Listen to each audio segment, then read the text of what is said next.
كنت عايز اهرب باي حاجه، ولاد بيجروا ورا حاجه مدوره، انا عايز العب اللعبه دي، مش فاهم اصلا حاجه. انا كنت بلعب كوره وبلعب فوتسال، وكنت بدرس ميكانيكال انجينيرنج في المانيا، وكنت شغال في سوبر ماركت. ازاي عرفت تنظم كل ده وتعرف تعمل كل ده مره واحده؟ انا اول شهرين في المانيا كنت في دينايل. اهلي اول مره في حياتهم بيبداوا يقولوا لي عدي بس السنه دي، فهم احتراما ليا وحبا للمدرب هناك خلى التمرين الساعه 9 بالليل، وده ما كانش موجود في المانيا خالص. ده الفرق ما بين بقى المدرب بره والمدرب هنا. انا اتطردت مرتين في حياتي في المانيا. الجامد يعني يطلع بره يا حبيبي، فاهم؟ انت فاكر ان انت هتسيب بلدك وجاي هنا تعمل مشاكل عندنا؟ انا كنت في الطياره عهدت نفسي ان انا رحت المانيا هنزل خلاص انا بروفيشنال. لو ما كانش جات لك فرصه ان انت تسافر، ما بحبش السؤال ده حاسس خالص. للاسف لازم اساله.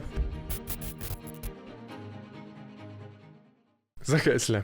ازيك يا فارس؟ ايه الاخبار؟ الحمد لله، انت عامل ايه؟ انا كله زي الفل ومبسوط جدا ان انت معانا النهارده. انا مبسوط اكتر، وبجد اول ما شفت البودكاست والتيزر وكده قلت ان انا عايز ابقى موجود، وانس ان الاوبورتيونيتي كانت موجوده قلت يلا بينا على طول. حبيبي اقسم بالله. طيب قبل ما نخش في الحوار كده، انا عايزك تدينا بريف قصير عن قصتك انت. ماشي. انا عندي 27 سنه.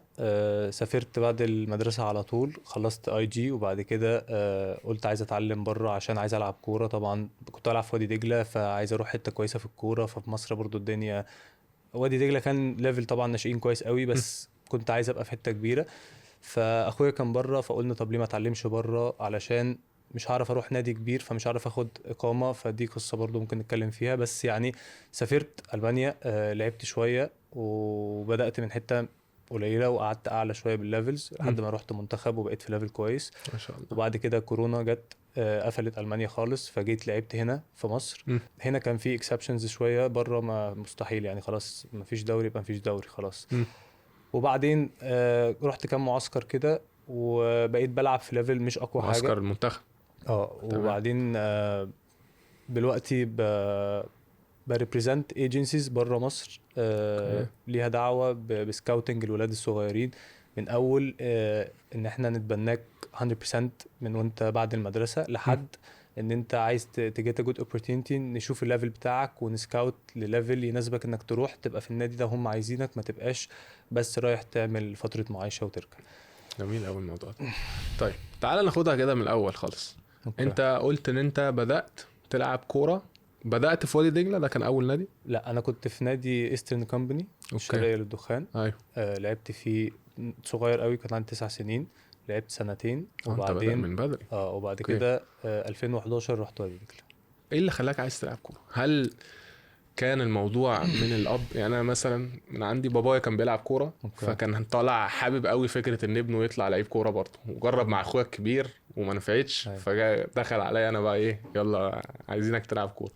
انت بالنسبه لك كان الوضع متشابه ولا كان حب انت شخصي؟ هو كان لازم فيه رياضه، فالرياضه ما كانتش كوره خالص، كانت سباحه. وانا ليه لعبت كوره؟ علشان انا اخويا اكبر مني بسنه، وكنا احنا الاتنين بنروح الساعه 4 الفجر ننزل البول نترمي كده في البرد وكده.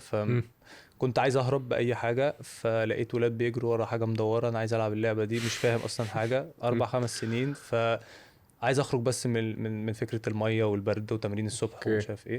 فجت بقى كوره، ولما لعبتها كان حد يلعب معايا كبير قوي يقول لي انت كويس، ده خلي بالك من ابنك، ده ممكن يبقى حاجه.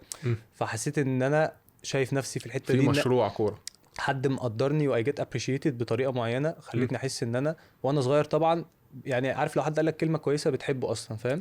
فوانس ان انا خدت الكلام ده، حسيت ان الحاجه دي انا متعلق بيها، وانا اصلا مش عارف ايه الحاجه دي. وبدات من هنا بقى، بدات تاخد ستيب. حتى النادي ده لعبنا عشان كان جنب البيت، وبعد كده لما عزلنا المعادي كان وادي دجله في المعادي، فعملت ترايل، فروحت. جت كده خالص يعني، مش حاجه غير ان بس الفاميلي كده التعليم موجود، بس انت لازم تلعب رياضه عشان دي حاجه مهمه. دي كانت حاجه عندكم في البيت، انت لازم تكون بتلعب رياضه. ده دي حاجه يعني كويسه. احنا عندنا برضو في البيت كان موضوع الرياضه ده من زمان، يعني هو من سن صغير انت لازم تكون بتلعب رياضه عامه.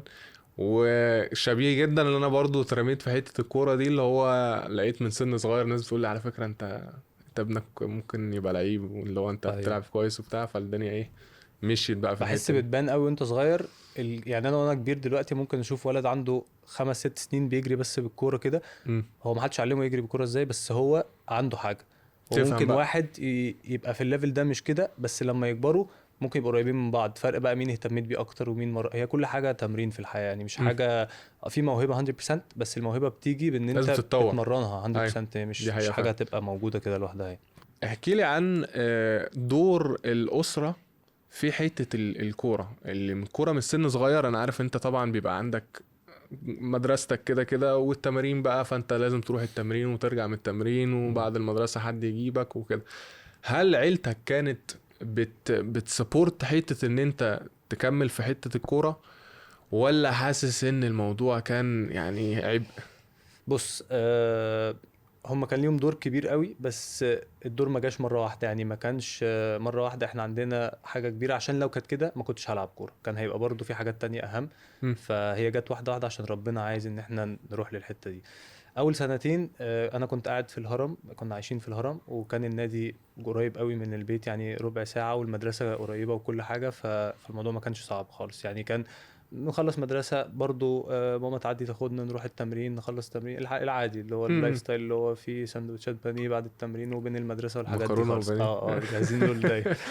فدي كانت كويسة شوية. المشكلة بدأت 11 سنة كنت لازم ألعب في وادي دجلة عشان في opportunity، واحنا جبنا بيت في المعادي، بس البيت ده قدامه مثلا 6-7 شهور، مم. و6-7 شهور دول على الورق بقوا سنة ونص.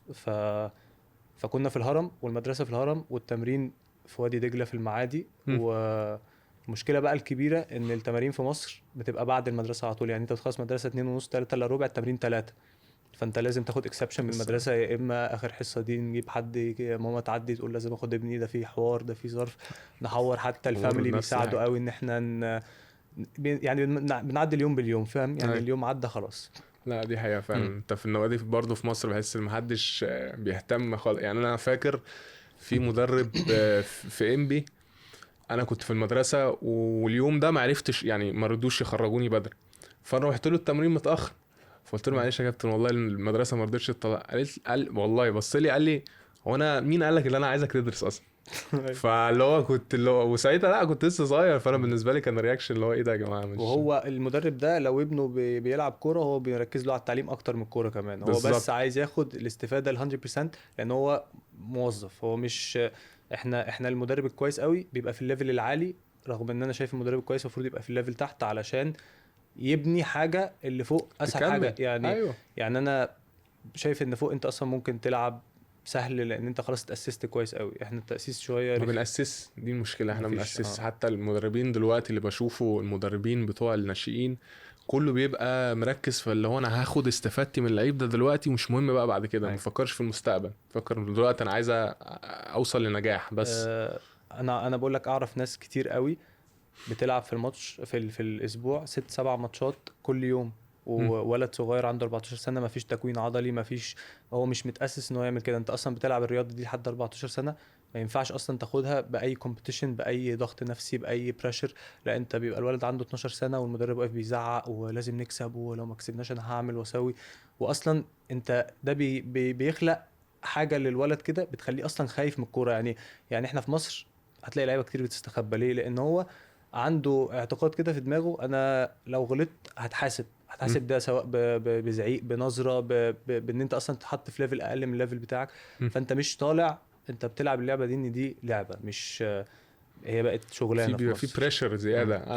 انا بالذات حسيت بالحته دي، اللي انا والدي كان دايما بيحط عليا، انا اسف بابا لو بتتفرج على الفيديو، بس يعني ايه كان بيحط عليا دايما عشان من سن صغير كان شايف ايه موهبه، فكان بيحط توقعات عاليه شويه. فلما الواحد ما يعرفش يوصل للتوقع ده، كان بيبقى فيه حته كده اللي هو لا بس انا شايف ان ده فاليد قوي، علشان ده كلنا هنعمل كده. انا لو ابني وانا يعني عايز اكتر حاجه تطلع منه كويسه، وشايف ان عنده، هحاول ابوشهم، وهبدا اقول هو هيستوعب وهو هيفهم وهو غير الناس. بس برضو في حاجات كده يعني ما ينفعش يبقى الولد صغير وبنضغط عليه. انا كنت بجري في النادي من كام يوم، لقيت بيرنت جايب ابنه صغير بجد 7 سنين مثلا، وجايب الكوره وبيعلمه وبيخليه يشوط وكده. كنت فرحان جدا ان ده باباه اللي حلو، بيعمل كده. ده حلو، ده حلو. هو حلو لحد الحته دي. بعد الحته دي لقيت انه ما بيشوط الكوره وحش، بيزعق جامد قوي، واحنا هنا جايين المشكله بقى، نهزر هنا انا المشكله جاي بقى. اعمل ايه.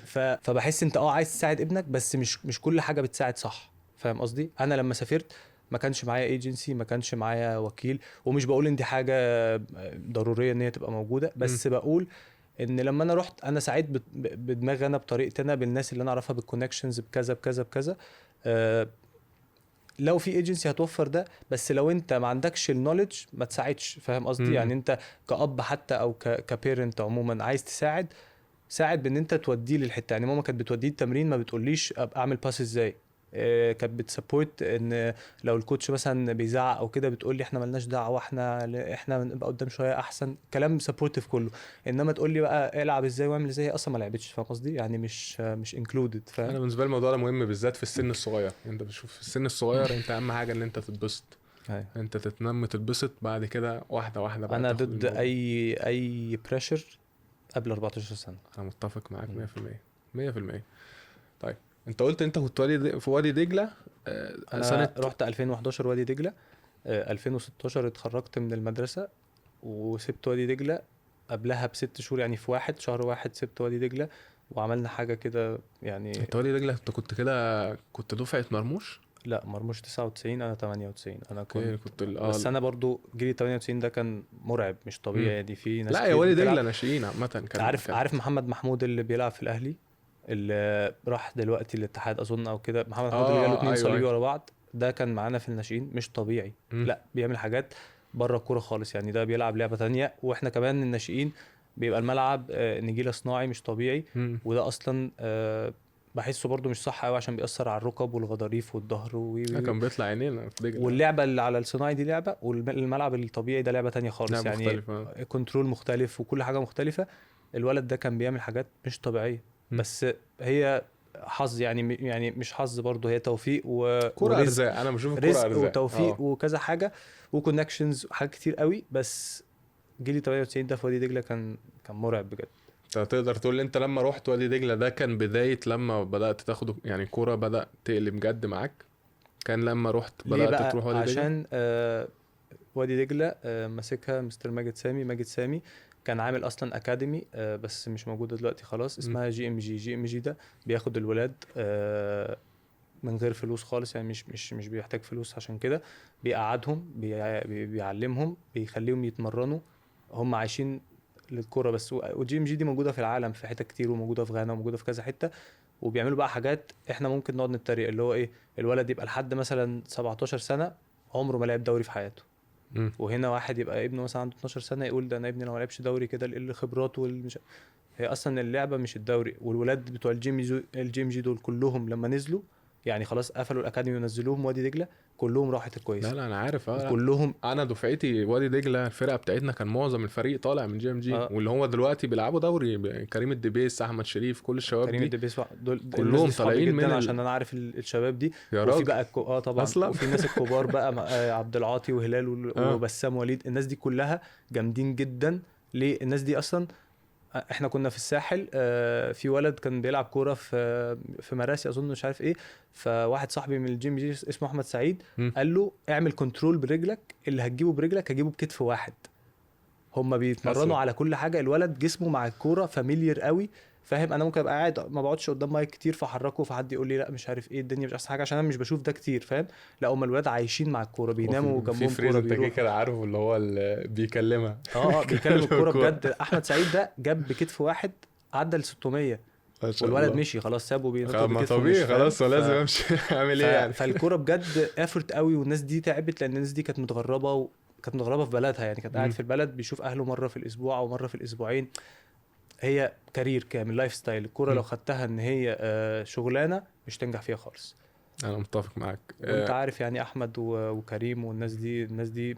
قعدت فتره كبيره قوي ما بتلعبش دوري، ولما راحت دجله. ومن دجله لعبوا فيرست تيم على طول، وفي الفيرست تيم لا كانوا لا جامدين قوي. ما شاء الله اشتغل وراحت على نفسهم الكويسه. كتير. لا لا اشتغل على نفسهم كتير عشان يوصلوا للحته اللي هم فيها دلوقتي.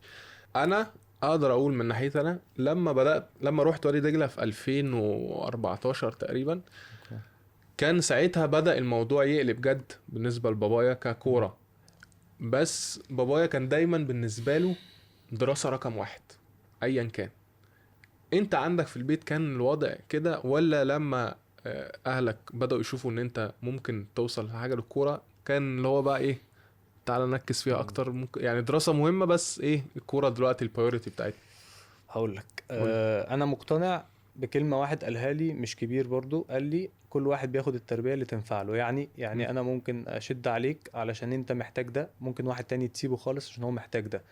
انا في البيت عندي، انا اخويا اكبر مني بسنه، م. كنا دايما اعملوا اللي انتوا عاوزينه، يعني اعملوا اللي انتوا عايزينه، يعني طالما بتنجح، طالما مفيش بقى قفل وهات بقى توب جريدز وكده، م. ده مش اوبشن. وما كنتش وحش، بس ما يعني انا اما نتكلم على الدراسه، انا اتخرجت من هندسه برضو، مش م. حاجه وحشه، ما بس ما شاء الله يا كنتش باشا انت بس ما مهندس. كنت اه بس ما كنتش اللي هو لا وهقعد، لا الامتحان عادي بيتلم والدنيا كويسه وفي الاخر برضو الحاجات دي تلات ارباعها انت مش هتشتغل بيها، انت بس بتوسع مدارك مخك وتبقى بس عارف انت آه يعني تعرف ان لو حاجه من الاخر وقعت في ايدك تعالجها. يعني المايك ده باظ لازم تصلحه، م. فتصلحه ازاي؟ انا مش فاهم في المايك ده، بس هقعد ادور والعب واعمل هنا واعمل هنا لحد ما يتصلح. مش لازم ابقى حافظ المايك ازاي بيتصلح فاول ما يجي اعمله في 5 دقايق، فاهم انا كده؟ ما استفدتش حاجه. يعني ما مش استفدتش مش حاجه. معلومه هتفيدني غير لما احتاجها. فبحس التعليم كده قوي، ان هو بس بيفيدك انك تعرف تتصرف، م. تعرف تبقى مخك انضج، تعرف تتكلم، تعرف تتعامل مع الناس، مش اكتر من كده.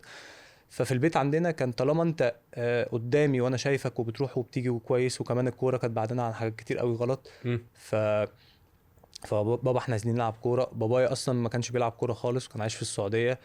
لما رجع بدأ، طب انتوا نازلين تلعبوا كوره، طب هاجي اتفرج واحده واحده، طب هلعب. فبقينا نلعب بقى الساعات الخماسي، واجيب بابايا وبنلعب فرق جامده وننزل نلعب في الدوري وبابايا بيلعب معانا. م. ولو بابا مش قادر وتعبان اقول له اقف جنب العارضه واروح اعملها له بالعارضه عشان يجيبها جول. يعني بنأدابت حتى لو هنخسر، او يعني احنا كلنا بنتبسط فكره بس ان احنا بنشارك حاجه هو بيشاركنا فيها، عشان هو شايف ان احنا بنعمل حاجه كويسه، م. حتى لو الحاجه دي ممكن بالنسبه لناس تانية ما تبقاش مفيده، فاهم؟ فالبيت عندنا كان شويه متغير، بس كان برضه فيه طب انت عندك امتحانات، بس كلمه انا هتصرف دي بتحل. يعني ايه؟ يعني انت بتقول انا هتصرف مره اتصرفت، مش هزن عليك تاني، او خلاص. هبقى بفكرك. خلاص انت مسؤول بقى. لا قلت انا هتصرف وما اتصرفتش هيبقى في مشكله، طب لو قلتها تاني، طب لو قلتها تالت، هتبقى بس هنقف عند الحته دي، فاهم بس قصدي؟ هو كان كونسبت اللي هو ايه، شوف انت هتمشيها ازاي بطريقتك، المهم ان ايه في الاخر توصل ليه ان انت خلاص انت وحاجه نجحت مهمه والدنيا ماشيه. قوي، اسف إن انا بقطعك هنا، بس حاجه لا مهمه لا قول قوي، قول. شوف انت هتمشيها ازاي دي. وانا عامل حسابي ان انا ممكن ما تمشيش في الاول لان م- انت بتجرب، بس شوف هتمشيها ازاي، وبقى عاملك ان انت عندك اكسبيرينس انك هتعرف تمشيها. فاول مره تقع اقول لك لا تعالى لي بقى انا امشيها لك، يبقى انت مش هتبني شخصيه، مش هتبني بني ادم يعرف هو يشوف ده قدام. انا لازم تدي opportunities وفرصه والتانيه وتحل معاه. طب مثلا انت الامتحان ده ما جبتش فيه كويس عشان مثلا كان عندك حاجه، طب الحاجه دي مهمه ولا لا؟ تبدا تخليه هو يفكر، مش تقول له انت كنت تلعب امبارح بالليل لعبه مع صحابك وعندك النهارده امتحان. م- ده غلط، مش بقول لك ان ده صح، بس انت خلاص بتحب الكوره ونزل تلعب. لو عملت في امتحان كويس مش هكلمك، طب لو وحش هقول لك طب الكوره ما كانش ليها لازمه، فاهم قصدي؟ كان ممكن نخلي اللعب بعد الامتحان، طالما مش دوري، طالما مش تمرين، فاهم قصدي؟ م- فدي احسن بكتير قوي من ان انا اقول لك طب ما فيش بقى نزول كوره تاني قبل الامتحان، فاهم؟ لان كل الناس دلوقتي بتتكلم معايا، احنا داخلين على ثانويه عامه، الثانويه عامه بقت تريجر بوينت، يعني خلاص هتوصل عندها يا في كوره يا مفيش كوره، وديبند على الاهل وديبند على، مش قصدي حاجه والله، انا مهندس اهو، مش شغال بالهندسه خالص خالص، وعايش كويس ومبسوط. ومش بقول ان هي ما زودتنيش ولا قللتني، بس بقول ان بجد ما تبصش لكل حاجه ان ده دكتور، ده مهندس. الحاجات دي على فكره بتفرق وكويسه جدا وبتحطك في كوميونتي كويس وكل حاجه، بس لو انت بصيت هتلاقي دايما في حد اعلى من الكوميونتي اللي انت بتدور عليه ده، ومعهوش الشهاده اللي انت بتدور عليها. لو انت بتدور مثلا مش على شهاده، على اي حاجه، على ليفل في الكوره، على عربيه، على اي حاجه، ممكن تبقى نفس الحاجه دي معاك، واول ما تجيلك تلاقي اعلى منها برضه، فاهم؟ فدايما في الاعلى. وبره بيقولوا بره ما فيش دراسه، صح؟ لا م- هو بره ما فيش حاجه اسمها ما فيش دراسه، بس هو بيدرس حاجه مختلفه. يعني انا دلوقتي هنا في مصر مدرسه، خلص مدرسه اروح الجامعه ادرس بيزنس، ادرس لوجيستكس وات ايفر واتخرج. م- بره هو ممكن يدرس كوره اصلا، فدي ستيل دراسه. ما فيش حاجه اسمها ابقى انا قاعد بلعب كوره وقاعد كده بخلص الكوره اروح اقعد مع صحابي على القهوه في حته في برشلونه ولا حاجه وخلاص. ده مش اوبشن اصلا. م- هو كده كده بيتعلم حاجه، بيتعلم لغه، بيتعلم كده كده لازم تبقى بتتعلم. بس احنا هنا التعليم عندنا تحت الامبريلا بتاعت ليميتد. جامعه، هو جامعه ليميتد قوي. شهاده. يعني هو دلوقتي اي ولد او اي حد، يعني اول ما سايبر سيكيورتي دي طلعت، الناس السايبر سيكيورتي ما لهمش اصلا شغل في مصر. ليه؟ لان اصلا انت مش فاتح مجال ان حد يشتغل. ليه؟ لان هي مش موجوده. فاحنا كلنا ستاندرد. يعني ايه؟ يعني هتخلص بيزنس، هتشتغل في شركه، هتشتغل في بنك، هتشتغل شغال في الجامعه، هتشتغل كول سنتر، هتشتغل في ايجنسي، هتعمل اي حاجه، بنت هتشتغل موديل. يعني بقت الستاندردز موجوده، واحنا عايزين ناخد الولد نحطه برضه في الستاندرد دي، مش عايزين نحطه في الحاجه اللي هو يفيد فيها. فاهم م. قصدي؟ عشان كده برضه انا مش ضد ان الولد لو ما بيعرفش يلعب كوره ما يلعبش، بس انا ضد ان هو لو ما بيعرفش يلعب كوره قوي ان يبقى في تغصب عليه. بوتنشال من البيرنت ان انا ميسي معايا في البيت، ميسي قاعد هفتح لك فيديو كول اوريهولك ونطط الكوره لعمه. آه. يعني لما تنطط الكوره لعمه انت مش لعيب جامد خالص، لا فاهم؟ يعني لا مش حاجه خالص، فاهم؟ لا كله بقى مقتنع ان هو عنده محمد صلاح الجديد في بيته، عنده 3-4 منهم في بيته مم. عادي يعني، هو مخزن ما شاء الله، الله يعني اكبر يعني. كله والاب كان محمد صلاح برضو، مم. يعني الابن محمد بس صلاح بس للاسف جدك بقى ما كانش بيساعده فهو ما عرفش يكمل والله بقى للاسف. يعني ما بخشش في التوك ان احنا نتكلم على الجد، عشان اكيد كان بيعمل حاجه جامده قوي برضو. مم. فلو كله كده جامد اكيد احنا كنا عارفين، فاهم؟ طب انا طالع لي مين طيب؟ مش عارف والله. لو يعني كل اللي فوق كده ما شاء الله بابا الحمد معدي لله كان يعني. صريح معايا جدا، قال لي انا ما لعبتش كوره، انا بلعبها معاكم عشان اتبسط وبشارككم حاجه انتوا بتحبوها عشان بحبكم، مم. ولا قال لي انا كنت بعمل وبس. اصل هيقول لي انا بعمل وبتاع، تعالى يا بابا العب في فرقه كسبتني، فرجني يا بابا فين بقى؟ مفيش حاجه، فاهم؟ على ف ايام يا ابني بقى. كنت بقى كانت زمان والعظمه خلاص كبرت بقى، احنا كبرنا بقى خلاص. فبحس ان عادي، مش انا ما بعرفش اعمل كل حاجه، فاهم قصدي؟ مم. انا بلعب كوره كويس، بس بروح يعني بعمل حاجتين ثلاثه. لو لعبت تنس دلوقتي هبقى وحش، بلعب بادل مع صحابي، يعني بقول لك بتعب اكتر من الكوره، وبقعد اجري هنا ومنظري وحش، بقف خلاص اللي انا هو بشع برضه فاضي، مش بزهق، عارف فاهم؟ ايه الموضوع ده. مش حاجتي قوي، فاهم؟ بس يعني بمشي الدنيا عشان ايه؟ بنتعلم. مم. بس في الاخر ما ينفعش اجي اقول لك انا في البادل بقى، يا نهار ابيض ما شفتنيش، فاهم؟ نخرج بقى من هنا تقول لي يلا نلعب، ما جيتش. على الله. مم. ما هي كل واحد بيبقى حلو في حتته يعني. مم. بس يعني بوينتس جميله جدا، كل البوينتس اللي انت قلتها بجد. يعني انا مبسوط ان انت قلت حاجه زي كده، بالذات حته وده يعني شكر خاص لاهلك، حته ان هم ادوك المساحه ان انت تستكشف لوحدك. يعني انا بشوف الحته دي مهمه جدا، فكره ان انت تدي لابنك او بنتك مساحه ان هو يعرف يتعلم هو من نفسه ايه الصح ايه الغلط، ويجرب ويفشل ويجرب تاني. كل الكلام ده بالنسبه لي بشوفه مهم. ان انت دلوقتي بحس الاهالي بتتحكم قوي في حته اللي هو ايه، زي ما انت قلت مم. مثلا لو عندك لعب كوره مثلا وفي امتحان كمان يومين، لا كوره ايه أيوة. اللي هتنزل، لا اقعد ذاكر. فاهم قصدي؟ مع ان هو ممكن اصلا يكون بالنسبه له هو لا هو لو لو قعد قعد ذاكر هيتفرج على يوم، التلفزيون اصلا، فانت اه خليه ينزل يجري الساعه دي بس احسن، بالنسبه له فاهم؟ لا، هو طالما هو في البيت جنبي احسن ما هو بره، انا مش عارف هو بيعمل ايه. فهي الحته دي انا بشوفها حته يعني مهمه ان الاهالي كلها تركز فيها عامه. اطفالكم سيبوا الناس تتعلم، يعني سيبوا الناس بس تجرب. ناد بوينت بقى عشان بنتكلم فيري فير، يعني مم. مش كله بينفع مع كده. يعني دي بوينت انا برضه. لو جبت ولد عنده سنتين وخليته يتوه من اهله، في واحد هيعيط وفي واحد هيقعد يمشي يدور على اهله. فاحنا اصلا مش متاسسين بنعمل نفس الحاجه. ففي ولد افهم ينفع له ابنك كده، بقى. في ولد ينفع له كده، في ولد محتاج اقرص عليه شويه، في ولد لا انا لو سبتك انت هتروح في حته بعيده. وده اللي بيخلي ان بيرنت قاعد يا باشا، انا سمعت الكلمتين دول من واحد صاحبي ان ابنه مثلا بيتربى بطريقه واحد اتنين تلاته، فانا هعمل كده، فيعمل كده، فالولد يروح في حته وحشه خالص، ونبدا نقول بقى عايزين نعالج ده من الاول. مم. فانا مش شايف ان كل حاجه تراين ايرور. يعني انت برضو انت حتى لو خلفت قبل كده ده مش زي ده، فاهم؟ فانت كل واحد تجرب، بتجرب شوفوا معاه جرب، هي وبتجرب بليميت شخصيات. وبتتفرج. مم. يعني بجرب وبتفرج هيعمل ايه. طب دي نفعت معاه، طب الاسلوب ده كويس. في ناس بجد بتخاف من اهاليها مم. والخوف ده صحي، وفي ناس بتخاف من اهاليها وده غلط جدا، فاهم؟ فانا مش اشطر حد اتكلم في الحاجات دي خالص، بس من اللي انا بشوفه لا، ان الناس بتاخد كل حاجه ستاندرد. يعني اللي نفع مع اسلام هينفع مع فارس، لا انا لا شايف ان ده غلط بصراحه. أنا متفق معاك جدا في الحته دي. هي فكره انت كل واحد ليه شخصيته وليه مم. طريقه التعامل معاه. انا بس كان نوتتي فكره ان انت ما تثبتش معامله زي ما ايوه. انت قلت، ما تثبتش معامله اللي هو لا انت هتعمل واحد اتنين تلاته وخلاص شكرا بقى، مفيش بعد كده كلام. طيب خلينا نزق قدام شويه. اوكي. لما انت سافرت قلت لي المانيا، صح؟ الوضع هناك كان عامل ازاي؟ فكره كدراسه وكلعب كوره. مم. انا اول شهرين في المانيا كنت في دينايل، قاعد مش مصدق اصلا. يعني ايه هروح الجامعة مثلا، فالمحاضرة بتبدأ 9:30، فأنا داخل 9:30 و5، الناس قاعدة من بدري ومش فاهم ده، ومش فاهم يعني ايه يا 9:30 جماعه و5. المجتمع ده. لا ومش فاهم ان أول مرة فاكر قوي رحت ألعب مع صحابي كورة، فواحد عدى عليا بالعربية فقال لي هنتقابل الساعة 10 بالليل، ف10 و3 دقايق كنت واقف وأنا بتمشى وهو عارف إن أنا بتمشى. فقال لي ده disrespect وانا عارف انك ممكن ما تبقاش عارف. ياه. انا بستوعب حاجات بالنسبه لي. وثلاث دقايق. انا واحد صاحبي مستنيني دلوقتي تحت البيت، بقول له انا هغير واجيلك، مستنيني لحد دلوقتي، اه فاهم اللي هو ايه، نص ساعه طب ايوه هعمل حاجه. نازل اهو. والله في تخش واحد تستحمى في واحد قعد وتلبس نص حياته مستنيني تحت البيت، يعني لو حسبنا الساعه اقسم بالله. وانا بالنسبه لي ده خلاص انا اتعودت ان ده طبيعي. عادي. وهو مش بالنسبه له مش هيشتكي معاك اصلا في الموضوع. ولا ولما اجي له يقول لي طب انت سبتني ربع ساعه هسيبك نص ساعه، فاهم، وانا عادي خلاص واحده استحمل بواحده. لحد ما بقى الموضوع بيكبر ان احنا نتقابل في حته، فاهم يعني مم. خلاص هقعد اعمل حاجه لحد ما تجيلي.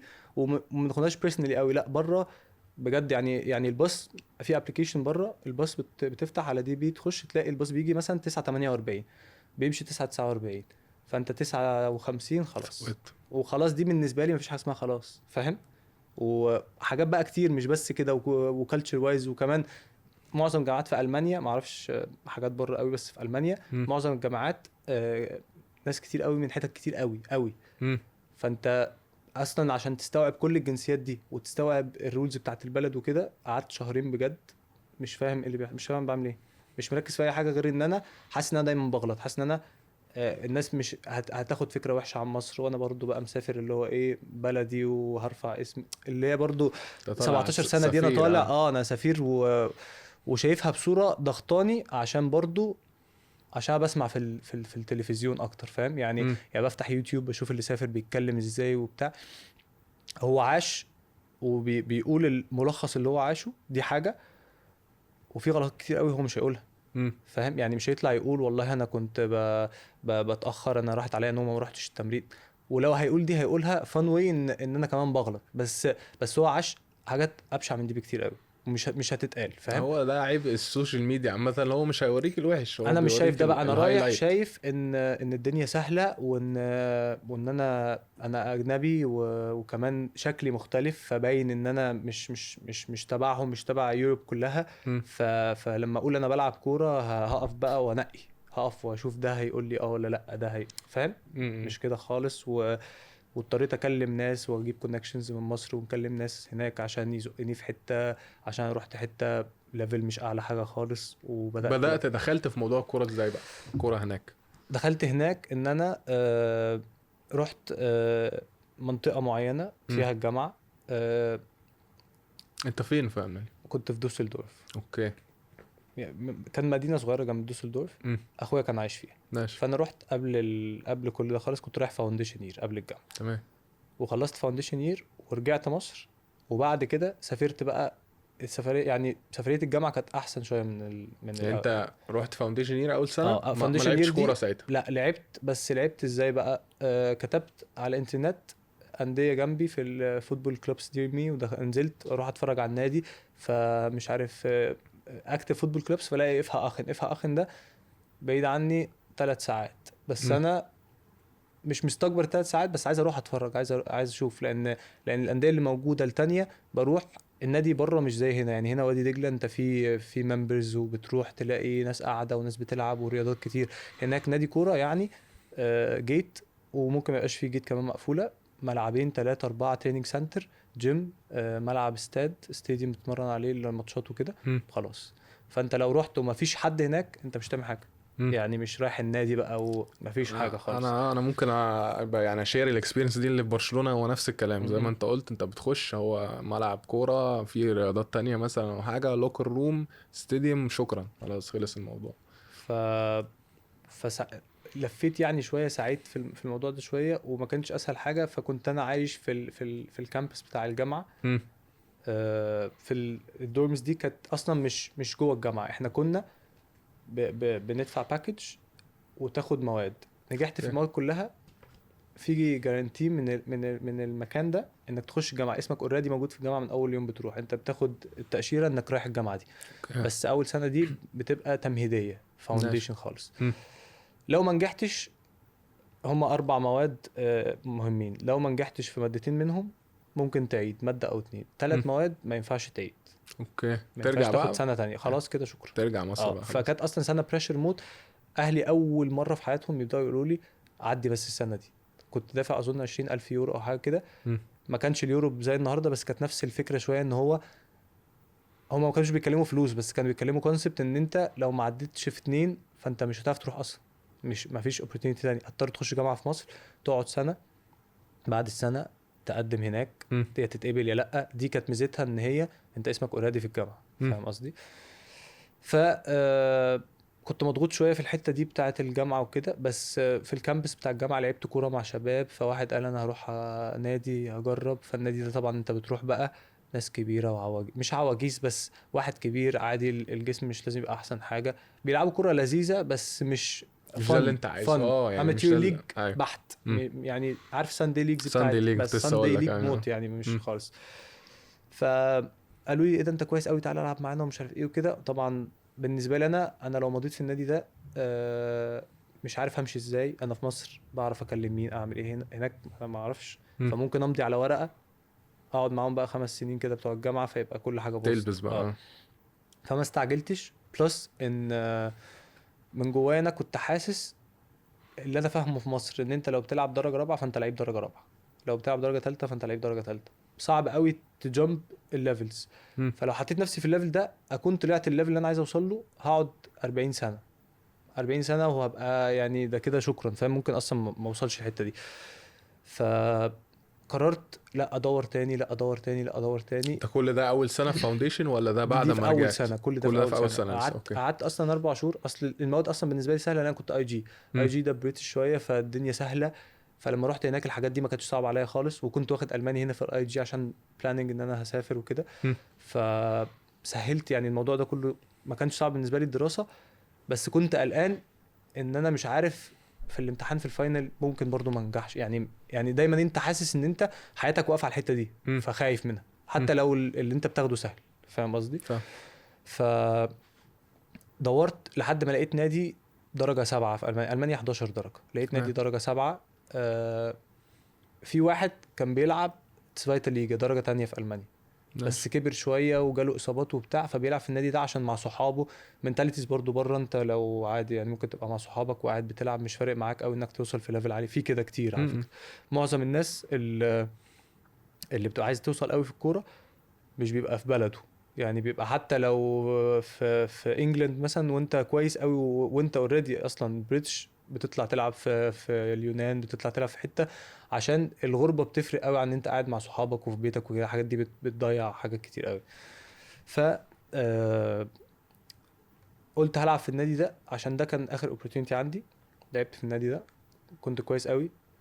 المانيا بقى فيها حاجه لذيذه موت.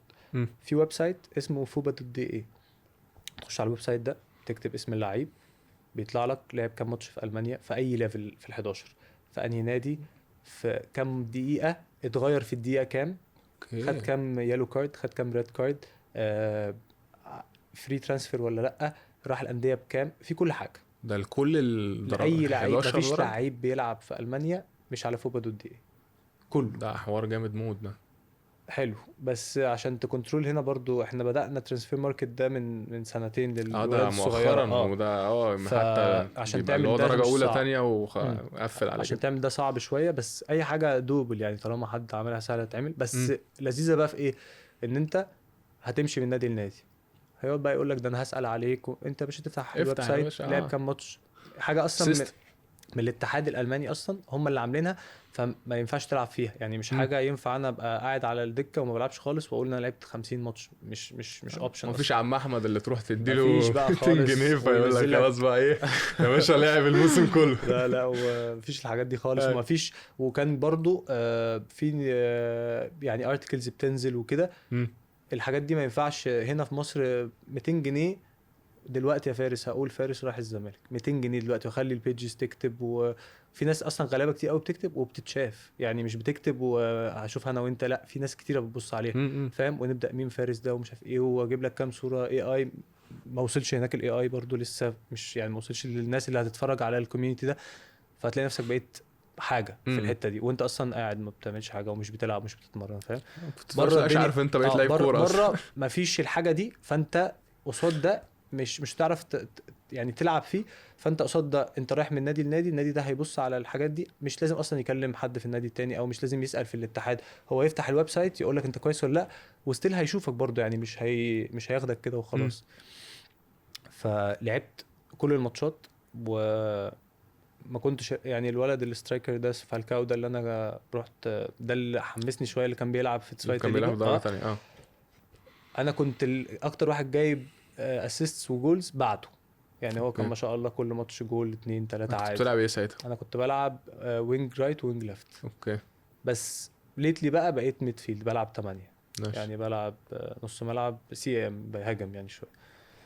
ف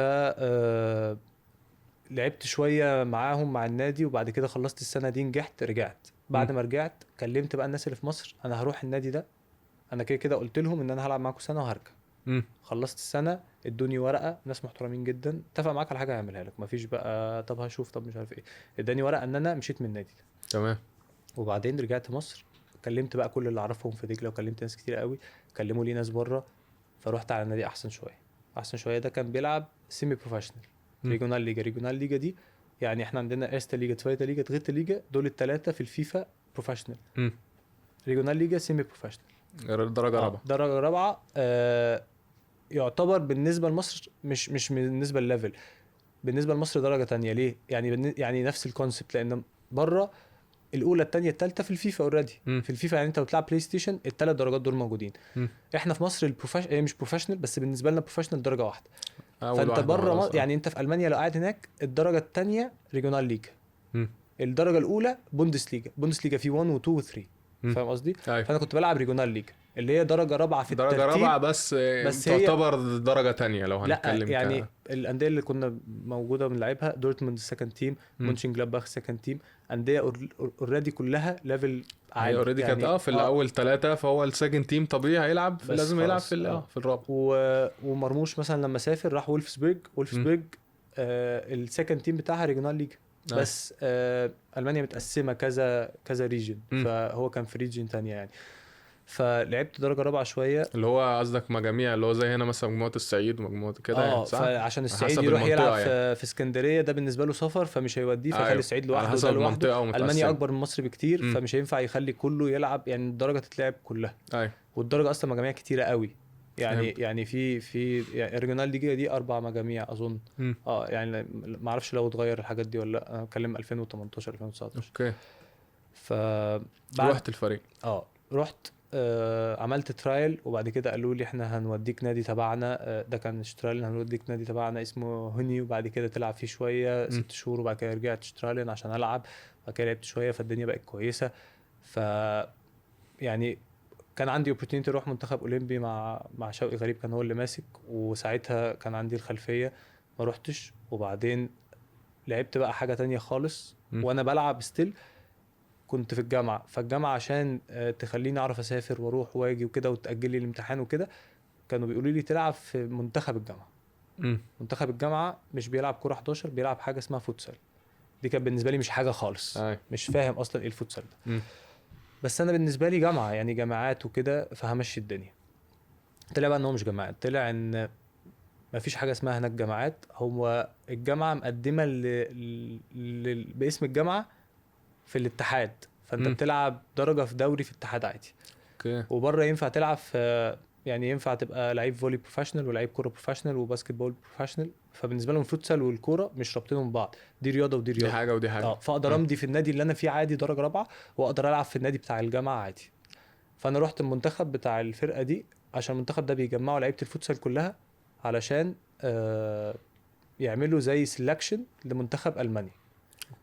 وكل ريجن ليها 2 لعيبه بس بره جنسياتهم بره اوروبا، ولعيب واحد جنسيته في اوروبا مش الماني، والباقي كله لازم يبقى الماني. ليه بيعملوا كده؟ علشان في لعيبه ممكن ما تبقاش بتروح منتخب عندها خالص، لو شافك كويس هيجنسك، هيديك جنسيه. حلو الموضوع، حلو وكومبيتيتيف موت يعني بليفل مش طبيعي. والفوتسال دي لعبه اصلا اصعب من ال11 اللي هو الملعب الكبير بكتير، متعبه اكتر، تاكتكس موت. يعني احنا الكورنر مثلا ليه 6 تاكتكس في الشوت، فانت كل شوت عشان لازم تغير، عشان لو اللي قدامك فهم، ولو واحد بس كسل فيبقى في واحد زياده. فيعني لعبه صعبه جدا، حاجه شبيهه للامريكان فوتبول، صعبه قوي يعني. اكتر بكتير. اللعبه صعبه بجد جدا. وبعدين خدوني السelection ده، فكان في الفتره اللي هي اوف اصلا يعني الدوري بيخلص مثلا شهر 5 كله بيخلص 5 مفيش اصل الممتاز تأجيلات غير بقى الدرجه وبتاع. الثانيه وده مفيش الميعاد الثابت بتخلص عليه. فكان ما عنديش حاجه وكنت قاعد لسه هناك ما نزلتش مصر. رحت السelection ده لعبت. السelection ده بقى وداني منتخب مصر الفوتسال، يعني خلاني العب اوكي. في منتخب مصر الفوتسال. ليه؟ عشان انا كنت كويس قوي في الفرقه الريجن، والريجن دي فيها فرقه اللي هي منتخب المانيا اصلا، مم. اللي هم اللي بيروحوا المنتخب بيلعبوا. واحنا خسرنا منهم خسرنا من الارجنتين كاس عالم. هم يعني ليفل اعلى مننا شويه يعني هم شاطرين في اللعبه قوي، احنا في مصر بنلعبها بطريقه مختلفه. مم. فلعبت معاهم شويه. السلكشن ده كان 13 يوم اظن.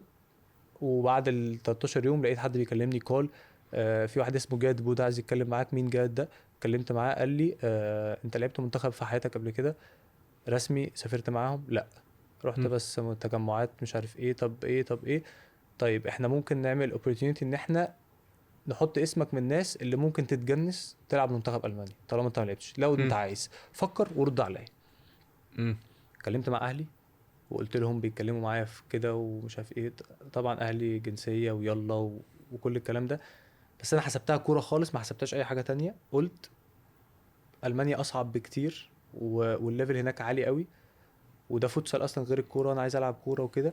طب ما انا اقول لهم طب ما تودوني اصلا منتخب مصر، لان مم. منتخب مصر مش ما كانش بيتابع ساعتها الحاجات دي. يعني ما كانش بيتابع مين بيلعب بره. أيوة. دلوقتي بيتابعوا جدا وعارفين اللعيبه في مؤخرا اليابان. بدأوا يبصوا في مؤخرا الناس اللي لو بره في لعيب قبل. في اليابان بيبقوا عارفينه وعارفين مصاب ولا لا او كل حاجه. زمان ما مم. كانش كده خالص. مم. فقالوا لي انا ناخد شايفين يعني ان هم الجنسيه احسن من وجهه نظرهم، وانا مم. شايف ان انا لا، تيشيرت المنتخب بقى وهلعب ولو رحت فوتسال ده ممكن اسمي يسمع جامد قوي، فابقى عرفت ان الناس عارفه ان انا بلعب في المانيا فاروح منتخب. او يعني كنت حاسبها ان دايما الدنيا في مصر اسهل بكتير. انا يعني حسبتها جوه نفسي كده. مم. فكلمت جاد ده قلت له هو اصلا كمان ما قاليش انا هديك الجنسيه، وقال لي انا هحط اسمك. هما بيعملوا التورنمنت دي بياخدوا مثلا 5 اسامي وبيعملوا سيلكشن ويشوفوا مين انسب واحد، مين جنسيته احسن، مين مش بس كوره يعني حاجات مش بس كوره، حاجات مم. اكتر من الكوره يعني. علشان لما يقدم الدوله ما ترفضش. أيوة. فاهم قصدي؟ فهمت. فانا قلت له انا كان نفسي العب لمنتخب مصر وعايزك تبعت له. مم. فقال لي هنبعت له. بعتوا المنتخب. وبعد ما بعتوا المنتخب حد من المنتخب كلمهم قال لهم في تجمع في مصر خليه ينزل. فقالوا لهم ابعتوا لنا فاكس. مم. فقالوا لهم لا احنا بنقول لكم هيتمرن معانا ما تقلقوا، يعني ما تخافش ان هو نجيبه ما يتمرنش. مم. فقالوا لهم لازم يبقى فيه ورق. حاجة رسمية. مش ما حدش يتكلم ولا في طيران ولا في اي حاجه. لا، قالوا لهم احنا اصلا ما نعرفش الليفل عندكم ايه في المانيا، فممكن الولد يجي ما يبقاش احسن حاجه. مم. المهم عدينا كل ده خلاص. نزلت لعبت في المنتخب. كنت كويس ما شاء الله. وما كنتش بس كويس، كنت واقف على رجلي. يعني كنت بلعب في المانيا ليفل كويس فكنت واقف على رجلي.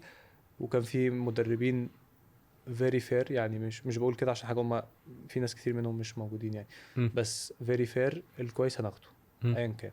مفيش وسايط بقى في الحتة دي. وبرضه انا كان عندي ادفانتج شويه ان انا لعيب جاي من المانيا، لعيب محترف في المانيا. فحتى لو البيج بتاعه المنتخب بتنزل كده بيقولوا ان احنا جايبين اسلام عقرب من المانيا بيلعب هنا، دي لوحدها تبين اصلا حاجه كويسه. يعني كانت ادفانتج ليا وهم كانوا مستفيدين منها برضو ان انا اسمي بلعب في المانيا، فدي حاجه كويسه. رحت المنتخب سافرت معاهم دبي، لعبنا ماتشين مش هنساهم خالص دول، عشان دول ماتشين اول ماتشين فوتسال لعبهم مع منتخب وبتشيرت وادوني رقم 7 الحلم ده. في واحد كان اسمه نواف كان مدير الكوره. مم. قال لي لو جبت جول هديك $100. ده انت اقسم تنزل بالله. لا تاكل الجول. وانا اصلا نازل بنلعب الكويت. انا بالنسبه مم. لي بقى انا نازل المفروض منتخب رانكينج اقل مننا، فانا نازل عايز ابقى جامد. لا مم. الموضوع برضو صعب، مش ماتشات المنتخبات صعبه، وانت لو خسرت ماتش الرانك بتاعك بيقل ايوه. وبتحاسب عليه جامد قوي وكده. وجبت جول. يعني كان في ماتش تاني 3، احنا بنلعب ماتشين. مم. دي كان قبل افريقيا. اول ماتش كسبنا 2-1 وتاني ماتش كسبنا 3-2. انا جبت الجول بتاع 3-2 ده. جامد موت. وبسطت بقى، يعني حسيت بقى ان خلاص هروح للحته دي. وحته بقى ان جاي من المانيا ومنتخب ومش عارف ايه. لعبت في مصر. مم. ودي كانت كارثه. كارثه. ليه كده؟ علشان الادفانتج الكبيره اتشالت ان انت ما بقتش لعيب في المانيا. ايوه فانت احنا عندنا خد بالك عقدة الخواجة برضو يعني بتفرق. طبعا فكرة ان انت جاي من بره ايا كان انت جاي من تعليم مين، كوره بس م- يعني انت لو جاي من كوالالمبور يا باشا بس ايوه انت مش جاي من فارقه. بره خلاص في ناس بتروح احنا تلعب هنعتمد. في حتت غريبه اه عشان بشوف بس على تيك توك بشوف الشباب صحاب يوم الشباب. في لعيب محترف في بوركينا فاسو. يا عم بوركينا فاسو ايه بس اللي انت موضوع غريب يعني. وفي واحد راح حته اسمها سيرس الليان، افتكرتها دي طلعت في مصر، كنت فاكرها في بلد. المنطقة ها؟ اه طلعت في مصر والله العظيم، من كتر اسامي ايوه غريبه موت يعني، حاجات لازم يشوفوا حاجات صعبه غريبة. موت. احكي لي بقى ازاي قدرت توازن ما بين انت دلوقتي بتقول لي فوتسل وكورة وجامعة وحياة هنا، ازاي عرفت تنظم كل ده وتنظم وقتك ان هقول انت لك تعرف بقى، تعمل كل ده مرة واحدة؟ بص بقى، دي حتة مهمة قوي. انا كنت بلعب كوره امم وبلعب فوتسال، بس الفوتسال خلاص اتفقنا انا بروح ماتشات بس، لو زهقان في تمرين ما فيش اجازه مش عارف ايه ممكن اروح، بس فوتسال ما كانتش حاجه غير ماتشات. امم وكنت بدرس ميكانيكال انجينيرنج في المانيا و... انت هندسة كمان فانا اه عشان كده بسأل. وبابليك بس هتحب يونيفرسيتي. تعرف حاجات زي اه كده. وكنت شغال في سوبر ماركت 6 شهور.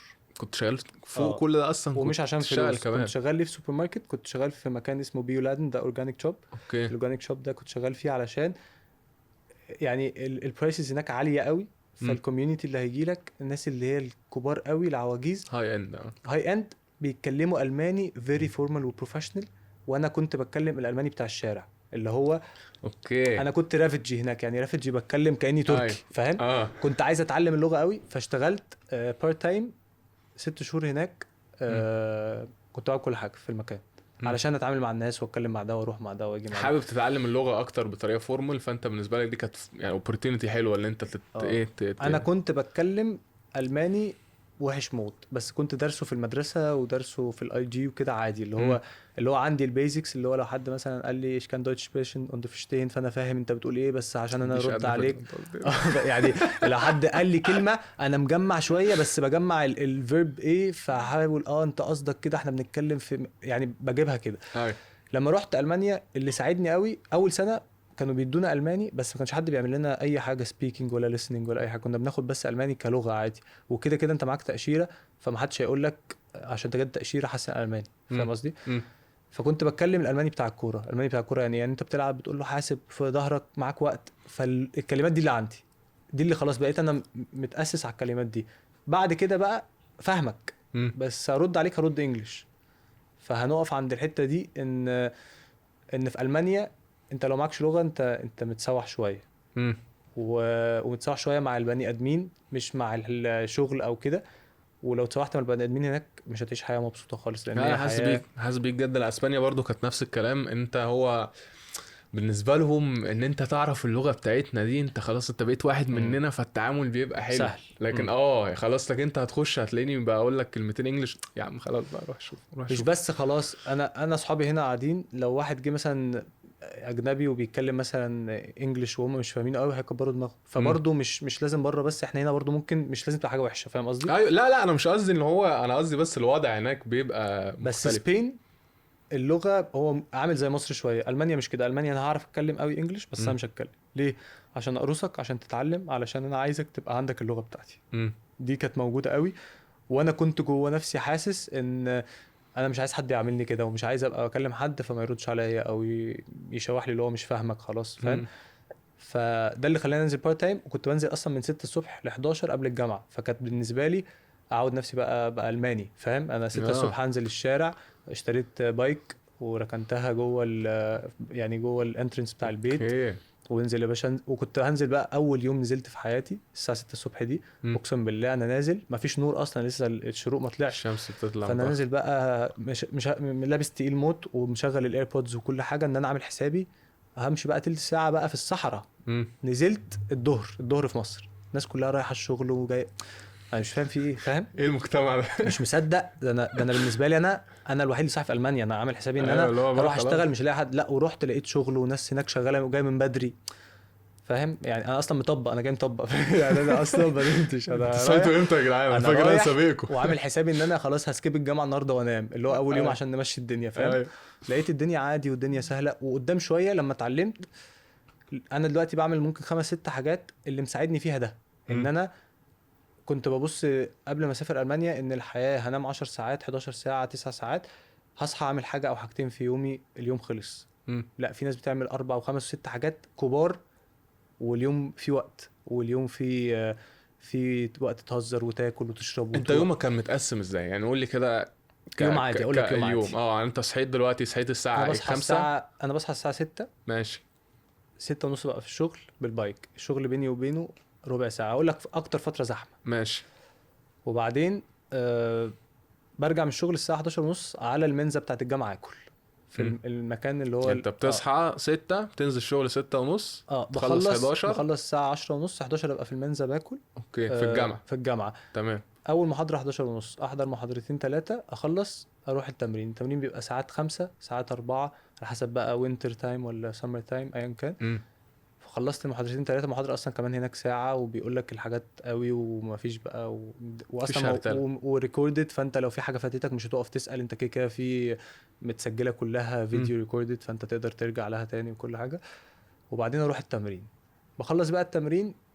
المفروض في الوقت ده كان الفتره دي كان فيها فوتسال برضو، والفوتسال كان جنب الجامعه، وانا كنت ساكن جنب الجامعه قبل ما اروح جنب النادي. فهم احتراما ليا وحبا للمدرب هناك اندري كورنالزن ده، كان بيعمل لي حاجات انا بحبها، خلى التمرين الساعه 9 بالليل، وده ما كانش موجود في المانيا خالص. المانيا 8 بالليل السوبر ماركت بيبدا يقفل، ما فيش حاجه. خلى التمرين 9 بالليل علشان انا اخلص تمرين الساعه 6 7، اروح اتغدى وبعد كده نروح التمرين كلنا. وما كنتش بروح كل التمارين، بس كنت ده مخليني هو بيكسفني، اللي هو انت عندك مشكله دي، طب انا يعني ده الفرق ما بين بقى المدرب بره والمدرب هنا. انت هنا بيعمل لك يعني عمل لك ده عشان يشجعك، اللي هو لا تعالى التمرين، انا عايزك تكون معانا في التمرين، عايزك تأدي في التمرين. ووصلها للناس، مش اسلام ده جامد فاحنا مستنيين اسلام، لا، وصلها للناس ان احنا نبقى براحتنا والملعب بتاعنا لوحدنا ونتمرن بمزاج.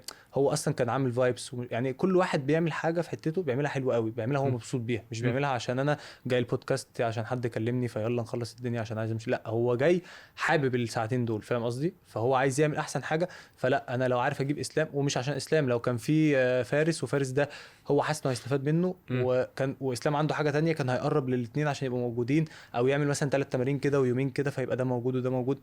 مش بروفيشنال قوي، بس قصدي حتى في الاماتيور ده انت ممكن تلاقي ميدل جراوند لاي حاجه، فاهم؟ فكنت بخلص التمرين الاولاني باكل، وبعد كده بروح التمرين التاني لو عايز، لو مش قادر بقول مش قادر خلاص عادي، وانام عشان اصحى يعني التمرين التاني ده ممكن يخلص 10 وربع 10 وربع 10 ونص، اخلص ابقى 11 في البيت، انام اصحى الساعه 6 اعيد السايكل. انت بطل يا ابني والله العظيم. لو انا بعمل الحاجات دي وانا بحبها فانا مش بطل، انا اترزقت ان انا ابقى محطوط في الحته دي، فضيع وقتي في حاجه انا مبسوط بيها، فالوقت اتبسط بيه، فاحس ان انا عندي ميموريز واعرف اجي اقعد معاك اتكلم، ما بقاش انسان فاضي ما عنديش حاجه، فاهم؟ فدي نعمه، حاجه المفروض انا اقول لا الحمد لله عليها، مش ان انا استحملت وعملت. انا ممكن اقول لك وانا في الموقف انا تعبان، بس وانا بتكلم دلوقتي انا فرحان، فاهم ليه؟ لان انا عديت بحاجات في ناس ما عندهاش اصلا الاوبورتيونيتي، ما عندهاش ميموريز، ما عندهاش تجارب. انت خدت اكسبيرينس وانت زي ما قلت عامه، انا بحس برضو اللي هو انت لما تكون بتعمل حاجه فعلا انت عايزها او بتحبها، ما بتشوفش او يعني في دماغك ما بيبقاش اللي هو انا طالع مثلا عيني، ولا هو لا انا حابب انا بعمل ايه، انا تعبان بس انا حابب انا بعمل ايه. واللي هو الحمد لله ان ربنا اداني فرصه ان انا ابقى تعبان من حاجه انا بحبها، الحمد لله. بالذات انت كستودنت اثليت، اي حد بتكلم مع انا اكيد متاكد انت عارف، اي مكالمه مع حد مع اصحابي يقول لك ايه ده انت ازاي بتعمل كده، بتدرس بتلعب كوره، بتدرس وتخلص وتروح وتمرين وبتاع، انا حابب ده يعني. انا بالنسبه لي هو مش عيب على قد ما هو انا مرهق، بس انا مبسوط جدا باللي انا بعمل حاجه زي كده. هو ممكن شويه متعب ساعتها، وفي ايام انت مش قادر، في ايام لا كفايه تمرين، وفي اصابات تقعدك شهر وشهرين، كل ده كده موجود، بس انت بس انت في الاخر انا اقول لك حاجه، انا لحد دلوقتي اي اصابه بتجيلي بقول انا دي اصعب اصابه جات لي، عشان انت جوه بس، فاهم؟ بس انت لو من بره لا، الموضوع ده طبيعي وده فير. وهقول لك حاجه، احنا كنا في النادي في المانيا، لو جالي اصابه انا بروح النادي برضه وبلعب رياضه تانية، واصلا عندنا في النادي فولي، وعندنا تنس، وتقدر تلعب كذا رياضه، وبيعمل لك يوم اصلا كامل كل شهر، يوم بتروح تلعب رياضات مختلفه، بنروح تريننج سنتر كده، في سويمنج بول وفي بادل وفي تنس وفي الله. عشان انت بس تجرب رياضات تانية، عشان ما تبقاش اسمك كل شويه كوره كل شويه كوره كل شويه هقعد ازق كوره برجلي، زهقت، فاهم؟ واحنا كتيم جدد برضو لك. نقرب من بعض، وكان في حاجات كتير قوي لذيذه. فانت مصاب، مفيش بقى انا مصاب خلاص هروح بقى اعمل الجلسات واقعد بقى او اشوف لي شغلانه انزل اشتغل كاشير، فاهم يعني مش كده خالص، فاهم. أيوة. فهم بيساعدوا، وانا مفيش اي حاجه من اللي انا قلتها لك دي حد قال لي اعملها. يعني انا كنت بلعب كوره باخد فلوس، فبقول لبابا ما تحوليش فلوس عشان انا خلاص، لان بابا كان، انا كنت في الجامعه واخويا كان في الجامعه. مم. فانا كنت بلعب كوره، فبابايا مثلا هو عامل باكج مثلا هديك 10 يورو في الشهر. فانا قلت له يا بابا مش عايز ال 10 يورو دول. فال 10 يورو دول قعدت كده مثلا اعمل 3 سنين، فال 10 يورو دول يعني مثلا اكس ده. رجعت مصر لقيت بابا حاططه لي في البنك وقال لي دي فلوسك انا كده شايلها لك، انت اشتغلت صرفت على نفسك، انت مش مطالب بده، لان انا عامل حسابي ان انا التعليم بتاعي، فاهم قصدي. ف ما كانتش حاجه ليها دعوه بالفلوس، وما كانتش حاجه ليها دعوه باي حاجه. انا بس انا اللي كنت عايز، انا اللي نزلت السوبر انت ماركت عايز عشان تعمل. عايز اتكلم الماني كويس، عشان حاسس ان دي حاجه هتخليني هناك حاجه. ما ينفعش تبقى حد ينزل عني نيوز بيبر وتبقى فيها صورتي، وواحد يشاور عليا يقول عليا حاجه من بعيد او كده وانا ماشي. برضه انا مش مرموش دلوقتي خالص، ولا نص ده خالص. بس انا قصدي في السيتي اللي انا كنت فيها، كنت النادي اللي بلعب فيه كان كبير، اكبر نادي في السيتي، فكنت معروف، فده اللي كان مخليني ممكن الناس تبقى عارفاني. فلازم اتكلم، ما ينفعش حد يقول لي حاجه ومش عارف اتكلم معاه، فاهم قصدي. مش فاهم عارف اللي بيقول هو لي ايه أصلاً. الناس اللي بتطلع تشاور ومش عارف ايه مش قصدي حاجه، بس انا خلاص وخلي بالك انا مش بتريق على فكره، ان انت تبقى لعيب كوره وسافرت واحترفت وانت مش بتتكلم اللغه. انا دي حاجه ما تعبكش خالص. بس انا بالنسبه لي انا اصلا ربنا مديني الحاجه دي، فاهم قصدي. فطالما مديها لي، هي خطوه بسيطه صغيره جدا مش تاخد مني حاجه، فاستغلها. بس انت لو اوريدي مثلا التعليم ما كانش احسن حاجه، ما اتعلمتش خالص، بتتكلم عربي بالعافيه، مش هاجي اقول لك لا تعالى بقى اتكلم احسن. وفي ناس على فكره بتتعلم وبتجتهد، وفي ناس ما بتعرفش خلاص، هي غصب عنه، هي قدرات. فانت مديني يعني ربنا سبحانه وتعالى مديني القدره دي، فعشان اقول لا انا خلاص كفايه كده، فاهم يعني. لا هقعد برضه استغل الفرصه كامله، هاخد على الاكسبيرينس قد ما كامل. اقدر يعني. أيوة. حاجه بقى انا كان نفسي اسالك عليها، اللي انا حاسس ان انا مريت بده في اسبانيا لما كنت بلعب كوره هناك. هل حاسس ان تعرضت بالذات من ناحيه الحكام لشويه عنصريه؟ ان انا اقول لك انا في مصر مثلا، انا في حياتي يعني في مصر لعبت في انبي ودجله والجونه، اجمالي مثلا ممكن اكون خدت كارت اصفر واحد. اسبانيا رحت اول 3 ماتشات انا اتطردت مرتين. فحاسس الموضوع كان يعني بص عنصري شويه. كان في بص يعني مش عايز اقول قوي كده، بس المانيا لو انت مش عارف تكسب الناس دي هيبقوا شويه شايفينك بصوره مش اللي انت هتبقى عايز تتشاف بيها. فدي حاجه كده يعني معروفه عن المانيا والالمان وكده. انا اتطردت مرتين في حياتي في المانيا، في على 6 سنين او في المانيا 5 سنين لا المرتين اللي طردتهم في المانيا في حياتي كانوا يعني هم يعني اللي لعبته في المانيا كان اتطردت مرتين. اوكي المرتين دول كان فعلا فيري انفير. ليه بقى؟ مره منهم كانت في الفوتسال. ايه اللي حصل؟ ان انا كان عندي تمرين وهم كان عندهم ماتش، فكان لازم احضر التمرين. انا بريوريتي الكوره طبعا، ال11 الملعب الكبير. فخلصت ورحت لهم الماتش، فهم كانوا خسرانين 4-1 وانا رحت الماتش شغال. يعني اوريدي الماتش هما بيلعبوا وانا رايح، والراجل كاتب اسمي في السكور وعامل حسابي وكل حاجه. رحت غيرت ونزلت لان انا جاي من التمرين، ولا سخنت ولا اي حاجه. نزلت كان في توفيق كويس، جبت جول، جبت التاني هاف تايم، نزلنا جبت جول التالت، بقينا 4-4 و... وكنت ماشي انا كويس وجبت 3. اصلا مش ده الطبيعي بتاعي، انا برضو مش بجيب كل ماتش كده، بس هي كانت ماشيه قوي كده. فمره واحده واحد في الفرقه التانية بيجري جنبي، فجريت جنبه، فمثل ان هو اتخبط، راح الحكم طاردني وهي ما فيهاش اي حاجه. والمدرب بتاعنا الماني اندري كونالزن، اول مره في حياتي اشوفه متعصب وبيزعق وبيقول له بقى ان دي عنصريه، وانت مالك جي اون تايم ولا لا. هو بالنسبه له اصلا هو شايفني من وانا داخل ده في ديسريسبكت للوقت. بقول لك انا اتاخرت دقيقتين على واحد صاحبي كلمني فيها، ما بالك انا رايح ماتش. هو الحكم مش هيعرف يعمل لك حاجه اوفيشالي لان هو ملوش انت تيجي امتى وتعمل ايه. بس هو شايفك اصلا انت جاي بعد نص الماتش وجاي بقى تكسبهم وانت الجامد، يعني اطلع بره يا حبيبي، فاهم.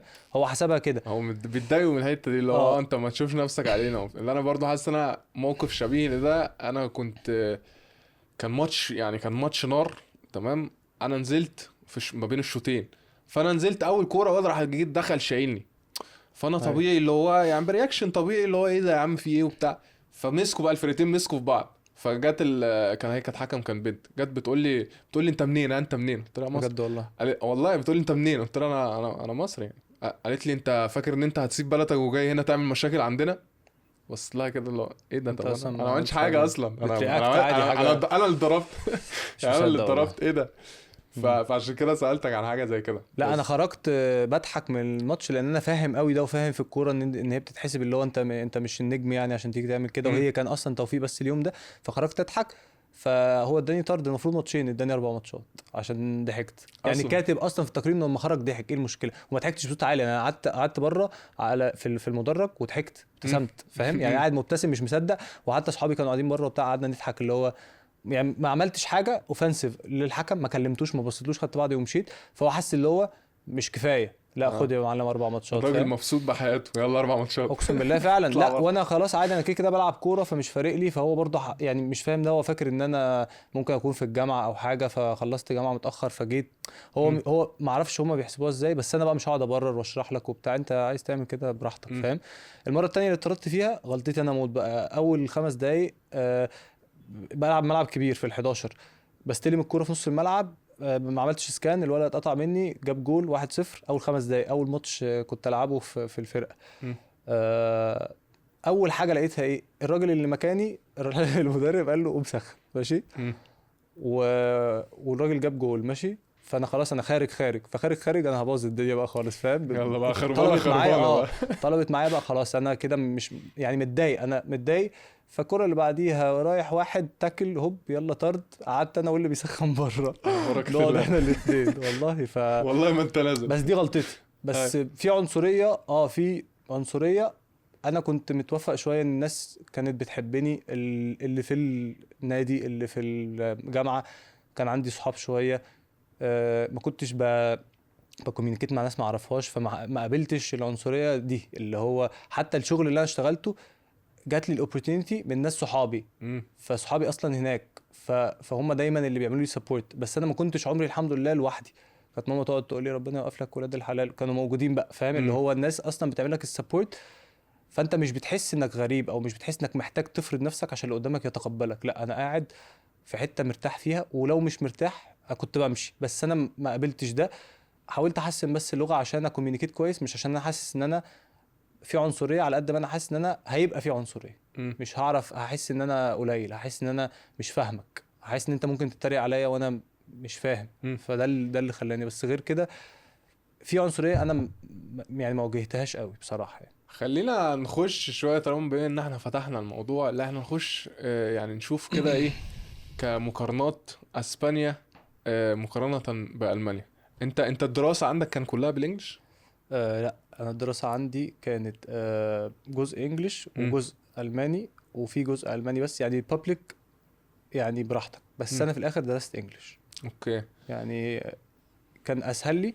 كان في بالالماني ودرست بالالماني، بس في الاخر المجمل ليه بالانجليش؟ عشان انا كنت عايز اخد الشهاده اشتغل بيها في اي حته. مم. فانك واخد شهاده من المانيا، اللغه مش تفرق قوي. اللغه اصلا مش سهله قوي في الميكانيكال بقى، في التفاصيل نفسها. وفي نفس الوقت يعني مش عايز اخد الحاجه اقعد اترانسليت فانا عايز اصلا اعدي الجامعه، انا عايز اعدي الجامعه، فاهم؟ مم. فقلت خلاص طالما الاوبشنز موجوده ادرس بالانجلش. بس كان في كله يعني. اوكي. وانت كالناس اللي معاك في الجامعه وكده كانوا يعني تحس ان كان ناس لزاز؟ انت كان بتقول لي ان هم ناس من يعني كان في كالتشرز كتير. انا في اسبانيا مثلا كتير. كان في انا فاكر فصلنا مثلا كان في بتاع 35 واحد، احنا تقريبا حاجه و20 دوله في الفصل. فانا بشوف كنت يعني دي كانت من الحاجه اللي بتصاني عامه، في كالتشرز كتير قوي ممكن تتعرف عليها هناك. وكان كله رايح بمنتاليتي اللي هو انا عايز اقابل ناس، عايز أيوة. اتعرف على الناس، عايز اخرج، عايز اعمل كل الحاجات دي. مم. كان كده في المانيا ولا حاسس ان انا عارف في رومر كده بيقولوا الناس الالمان عامه أيوة. ناشفين شويه؟ بص كان كده اول سنه. ليه؟ لان انا اول سنه دي فاونديشن، والفاونديشن دي ما بتتعملش غير لو انت او سلندر، يعني لو انت مغترب. لان انت لو اصلا متعلم المدرسه بتاعتك في المانيا تخش جامعه على طول. لا انا متعلم بره، فكان الكامب بتاعي كله مش المان وكله جنسيات مختلفه في كل حته. فدي اللي حسيت بيها بالاكسبيرينس دي قوي. بس لما رحت الجامعه كنت بعمل كذا حاجه، فما كانش عندي وقت في الجامعه ان انا تسوشيالايز اكتر قوي. مع الناس. لان انا كنت بسوشيالايز مع التيم بتاع النادي، كنت بسوشيالايز في الفوتسال، يعني كنت بعمل كذا حاجه. حتى في الشغل كان عندي صحاب كتير. فكان اصلا اوريدي الناس دي الحمد لله موجوده. والناس اللي في الجامعه اللي بسوشيالايز معاهم في الكوره بتاعه الجامعه، هم اصلا عندهم صحاب في الجامعه فبعرف دول، يعني مش لازم اعرفهم جوه الجامعه. فانا ما كنتش الشخص اللي بيروح ياتند، كمان احنا ما عندناش اتندنس، انا قلت لك كل حاجه فيديو ريكوردد. فانت اوكي. فانا لو عندي حاجه ممكن اعملها واخد الستراكشر بتاع بالماده حد يقوله لي او اتفرج على الفيديو. يعني ما كنتش ستريكت قوي، وستيل اسمك متعلم في جامعه بابليك which is حاجه برضو مش وحشه. المانيا الدراسه فيها مش وحشه، فاهم؟ يعني مش حاجه سهله، مش اللي هو اي كلام ورحت اتعلمت في حته بلد بس اي حاجه عشان مثلا ما عرفتش اخش هنا جامعه في مصر، لا خالص. يعني هم بيساعدوك طالما انت، انا ممكن ابقى عندي مثلا امتحان وابعت لهم ان انا عندي ماتش في الدوري ياجلوا لي امتحان لوحدي، ودي حاجه في الجامعه هنا في مصر مش كله بيعمل كده بصراحه. مش هتلاقيها. بس هناك انت شايف اللي هو كانوا بيساعدوا الناس اللي انت لا عايزينك تلعب رياضه، عايزين الدنيا، عايزين نبسط لك هم الدنيا. بالنسبه لهم انت الدراسه دي جزء من الحياه. احنا هنا انت دي حياه. دي الشغلانه. يعني من الاخر انت شغال طالب، وبعد كده شغال طالب جامعي، وبعد كده شغال موظف في شركه او كل دي حاجه اساسيه اسينشال قوي ان انت مطالب انك تعملها. بس اي حاجه تانية مش مشكله، فاهم؟ بعد ما تخلص دي تبدا بقى تشوف الحاجات التانية، عايز تخرج مع صحابك، عايز تلعب، عايز تروح، عايز تيجي، دي بقى حاجه سايد.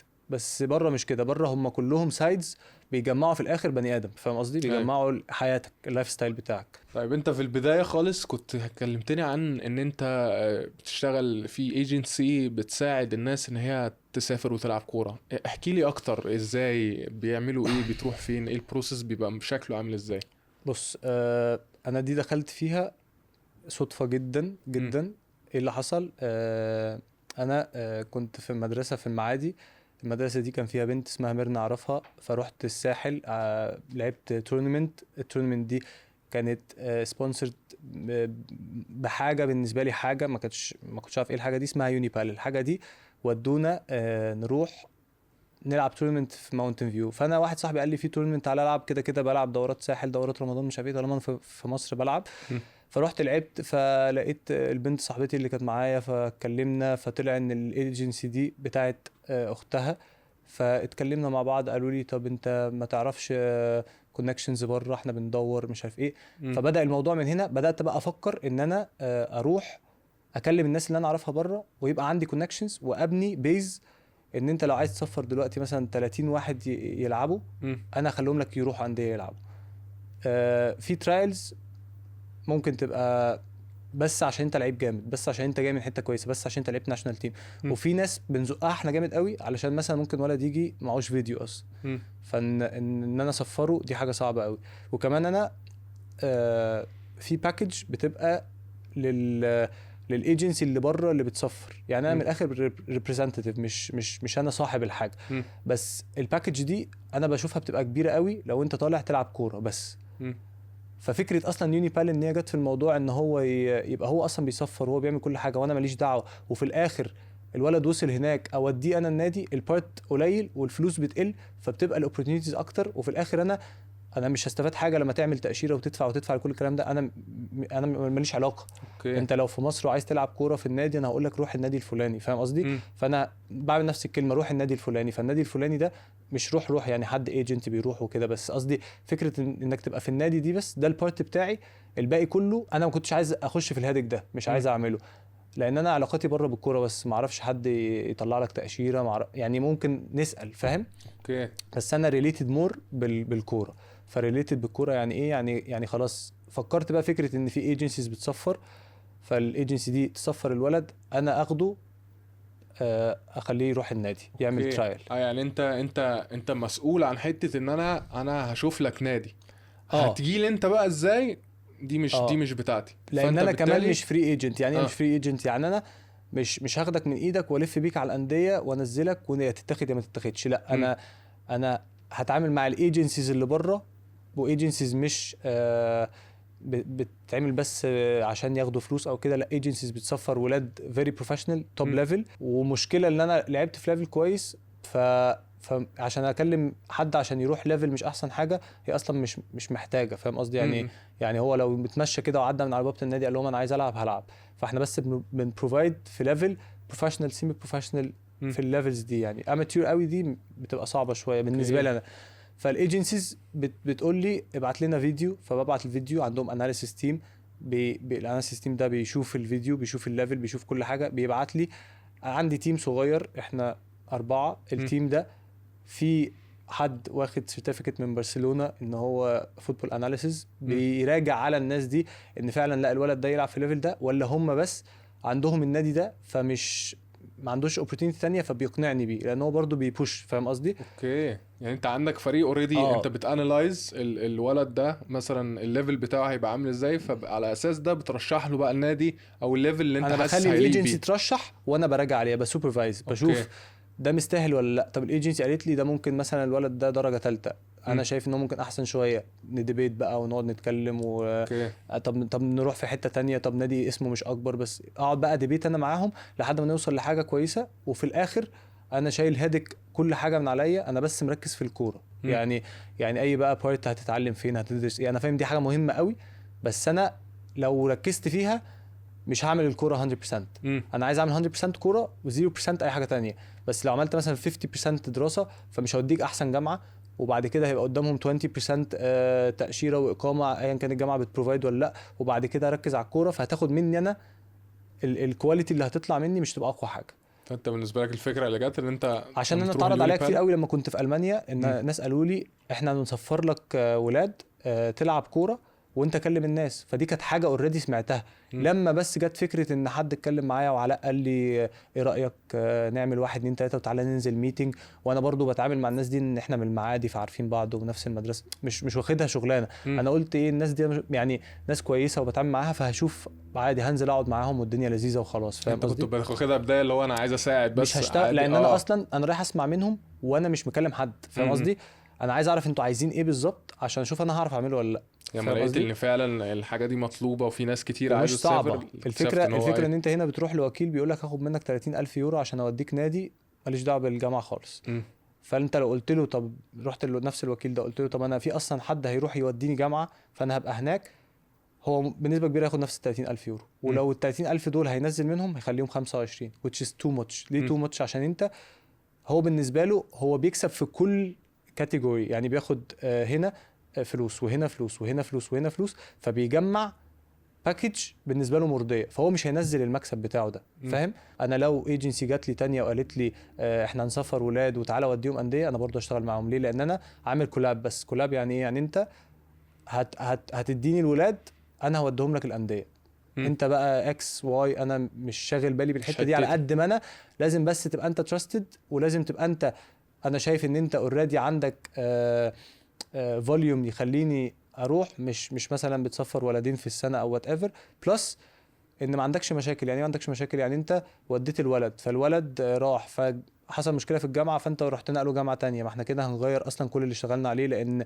انت مثلا في برشلونه لا انت بقيت في مدريد، طب ما دي كاتيجوري، يعني الكاتيجوري دي غير دي خالص والانديه دي غير دي، ومش هينفع تبقى في مدريد وبتلعب كوره في برشلونه، فيبقى انا ضيعت كل الشغل ده هبداه من اول وجديد. فانا هبعد عن الهادك ده ان انت حد تراستد وهتعرف تخليني انا ابقى في انفايرمنت الدنيا معايا لذيذه خالص ومركز في الكوره بس هعمل، غير كده هقول لك انا مش هقدر. فاهم قصدي؟ اوكي، يعني انت كاجمالي انت كنت دخلت عملت كولابوريشن مع يونيبال بحيث ان انا كطالب مثلا اخترت ان انا هروح ادرس في المكان ده، بعد كده بالتالي انت بتشوف ايه الليفل اللي هيسمح ان هو ممكن يلعب فيه في المنطقه دي.